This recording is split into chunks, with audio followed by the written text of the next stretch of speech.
नमस्कार, आप देख रहे हैं न्यूज़ वन नॉर्थ ईस्ट और मैं हूं रेचल सिन्हा। आज की सबसे बड़ी और दर्दनाक खबर तेलंगाना के सिंगाची केमिकल फैक्ट्री से हुई भीषण ब्लास्ट से जुड़ी है। तेलंगाना के पश्चिमीलाडम इंडस्ट्रियल एरिया में सिंगाची इंडस्ट्री की एक केमिकल फैक्ट्री में हुए भीषण धमाके में अब तक 44 लोगों की मौत हो चुकी है। कई मजदूर अब भी लापता है और राहत व बचाव कार्य लगातार जारी है। रिपोर्ट्स के मुताबिक जब ये ब्लास्ट हुआ तब फैक्ट्री में 100 से ज्यादा मजदूर काम कर रहे थे, जिनमें अधिकांश उत्तर प्रदेश, बिहार और उड़ीसा जैसे राज्य से आए प्रवासी मजदूर थे। धमाका इतना जबरदस्त था कि 2 किलोमीटर दूर तक इसकी आवाज सुनाई दी और आसपास की फैक्ट्रियों की खिड़कियां तक चटक गई। हादसे में जान गंवाने वाले कई मजदूरों के शवों की शिनाख्त तब तक नहीं हो सकी, जिसके लिए डीएनए टेस्टिंग करवाई जा रही है। राज्य के मुख्यमंत्री रेवंत रेड्डी ने घटनास्थल का दौरा किया और कहा कि उन्होंने ऐसा भयावह हादसा पहले कभी नहीं देखा।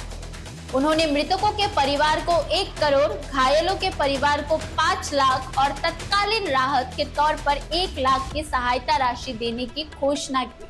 Preliminary information is there, but I cannot disclose. Why? Because the inquiry is going on. I wanted to find out all the details. Then only I can comment anything. Otherwise, if I comment something, it will take another turn. So I don't want to make any comments at this juncture. Definitely we will see whatever concerns are there, whatever lapses are there, whatever regulation has to be implemented. We will examine everything. We will take a serious view on those incidents.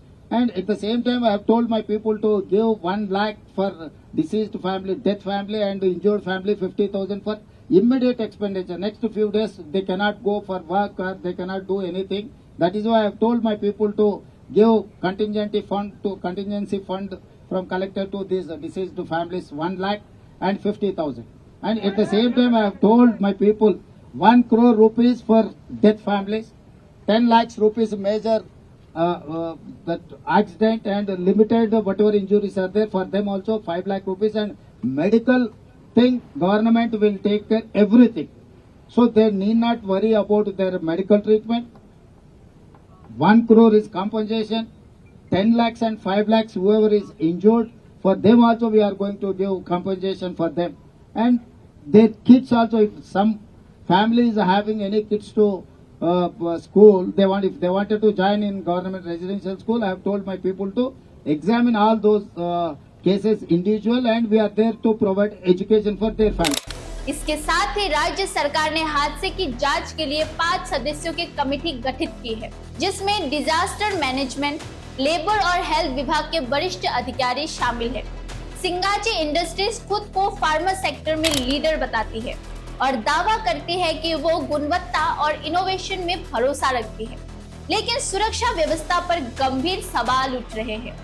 बताया जा रहा है कि हादसा spray dryer मशीनों के पास हुआ, जो दवाइयों में इस्तेमाल होने वाले माइक्रो क्रिस्टल सेलुलोस (MCC) को लिक्विड से पाउडर में बदलती है।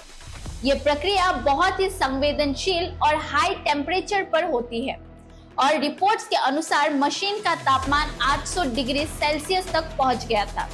हादसे की 4 संभावित वजह बताई जा रही है: स्प्रे ड्रायर में प्रेशर का बढ़ना, केमिकल डस्ट का विस्फोट, फैक्ट्री मेंटेनेंस की कमी और वर्कर्स का सही ट्रेनिंग ना होना। दरअसल पश्चिमी इंडस्ट्रियल जोन में पिछले 2.5 साल में 10 बड़े धमाके हो चुके हैं और 2020 से अब तक 1000 से ज्यादा औद्योगिक हादसे दर्ज किए गए हैं। 2024 में सिंगासी प्लॉट का एक सेफ्टी इंस्पेक्शन हुआ था, जिसमें कोई गंभीर चूक नहीं पाई गई थी, लेकिन अब सवाल उठ रहा है कि क्या वो इंस्पेक्शन सिर्फ कागजी खाना पूर्ति था। न्यू इंडियन एक्सप्रेस की रिपोर्ट बताती है कि इन जोनों में नियमित सेफ्टी ऑडिट और निरीक्षणों की भारी कमी है। हादसे में जिन लोगों की जान गई, उनमें एक नवविवाहित जोड़ा भी शामिल है, जिनकी शादी को सिर्फ 1 महीना हुआ था। पीड़ितों के परिजन ने सुरक्षा को लेकर फैक्ट्री प्रशासन पर सीधे सवाल उठाया है। इस पूरी घटना ने Telangana state industrial infrastructure corporation के 23 अप्रूवल सिस्टम पर भी सवाल खड़े किए हैं। विकास के दौर में उद्योगों को तेजी से मंजूरी तो मिल जाती है, लेकिन सेफ्टी प्रोटोकॉल और मेंटेनेंस की जांच अक्सर दरकिनार कर दी जाती है। मुख्यमंत्री ने अब जीरो एक्सीडेंट पॉलिसी लागू करने की बात कही है और सभी इंडस्ट्रियल स्टेट की सुरक्षा का निर्देशन दिया है। लेकिन असली सवाल यही है, क्या सरकार की ये चेतना सिर्फ हादसों के बाद जागेगी? जब तक जमीन पर सख्त कार्रवाई नहीं होती, तब तक क्या ऐसे हादसे यूं ही आम होते रहेंगे? Bureau report, news 1 north east, Guwahati.